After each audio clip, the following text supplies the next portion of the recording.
Hi there, welcome to the third episode of my 10-minute moan of today.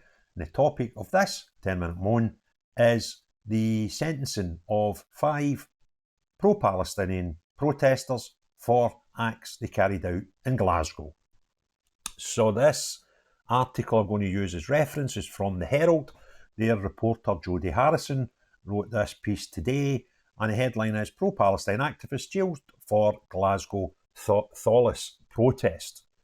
5 pro-Palestinian activists who occupied the roof of a factory in Glasgow which supplies the defence industry have been jailed. Stuart Bretherton, Simmons and Calum Lacy, along with Hygate and Sumaya Javaid, all scaled a fence at the Thales plant in Govan and staged a demonstration on its roof.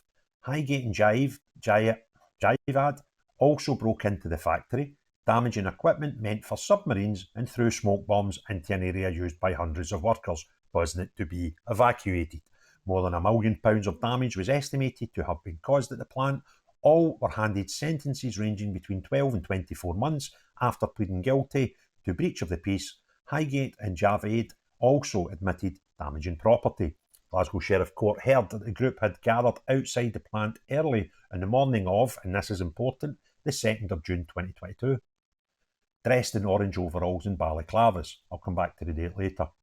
They used ladders to get over the fence and climbed onto the rooftop, unfurling a banner in support of their cause. Hygate and Javaid then climbed through a door on the roof and got inside the factory, setting off an internal fire alarm which sparked an evacuation of the premises and confusion and panic amongst staff. Skipped a page there. While that evacuation was taking place, the pair set off pyrotechnics, including smoke bombs. Some were thrown into the area from where the staff were evacuating. That was nice of them, causing smoke to pool dangerously close to staff members. Bretherton, Simmons and Lacy remained on the roof, which was surrounded by a number of police officers, until finally coming down at 7:45 p.m. when they were arrested. Hygate and Javaid remained above through the night and glued their hands to the rooftop. They were finally removed the following morning by police. Javaid, who continued to be obstructive, was removed in legs restraints. I wish we had a video of that. Sheriff John N. McCormick sentenced Bretherton, Simmons and Lacy to 12 months imprisonment after they each pleaded guilty to breach of the peace. Erica Hygate was sentenced to 12 months imprisonment after she pled guilty to a breach of the peace and damaging property. And Sumaya Javaid was sentenced to 14 months imprisonment after she pled guilty to a breach of the peace, damaging property and behaving in a threatening or abusive manner. Sheriff McCormack said it had been a difficult case to sentence, with the group described as young people motivated to protest who had no prior convictions. He said, "You are each young, intelligent and passionate and have much to contribute to society. This court expresses no view on the legitimacy of your protest. Everyone has a right to lawful protest. However, this episode was planned and implemented to go well beyond lawful protest. In the reports, you express varying levels of regret at the extent and consequences of your actions on the 1st and 2nd of June 2022. I give weight to that. However," he added, "the gravity and consequences of the charge to which you have pleaded guilty are such that there is no appropriate alternative but to a custodial sentence. The court cannot ignore the hazard you pose to yourself and to others, the alarm to staff, the cost of the company to the public purse, and that it has to send a signal that such an unlawful and reckless action will attract custodial sentences where appropriate." So, what have we learned from that? Well, I've learned a couple of things. One, these people are mental, because there's been more recent action by a similar group, maybe part of the same group, who broke into and caused actual damage to a munitions company down south. They had a prison van which they drove through the gate, jumped out and started smashing the place up. And when police came and security staff came, they attacked them with sledgehammers. But these people carried out those crimes in the last month, which, when we've got a heightened sort of people caring about Palestine, These ones done it in 2022. Now, the stuff's all been heightened after the 7th of October last year. There was no problems in 2022. I'm not saying there was no problems. There was some people angry with things, but there wasn't people getting killed, right?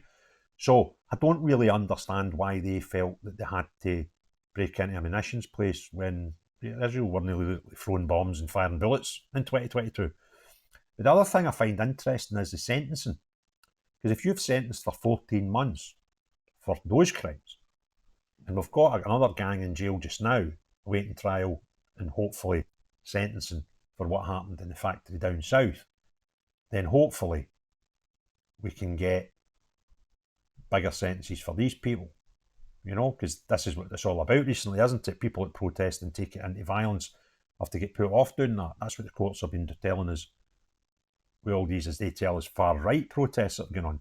So hopefully we don't see rather a two-tier sentencing by the courts with these people down south. But I noticed that these people, it's like these just stop oil people. Just because they are termed intelligent and young and whatever, then the courts are being lenient with them. So if they weren't intelligent and they weren't young, they would get less time. It just seems a bit bizarre.